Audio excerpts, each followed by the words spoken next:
ভাইয়া ভালো করে বেশি করে ঝাল টক দিয়ে 1 প্লেট ফুচকা বানায় দেন। ঠিক আছে দাঁড়ান, আমি মজা করে ভালো করে বানাই দিতেছি। আপনার হাতে ফুচকা মজা হয় বলেই কিন্তু আমি রেগুলার আপনার কাছেই আসি, অন্য কোথাও যাই না।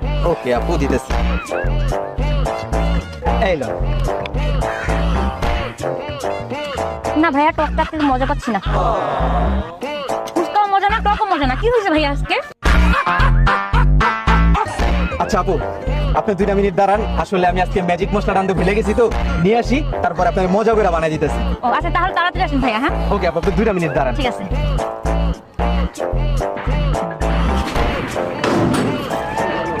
ফুচকা বলে মজা হয় না, আজকে ফুচকা খাওয়ায় পাগল বানালাম। ফুচকা আবার মজা হইব না মানে আমার দোকানের ফুচকা।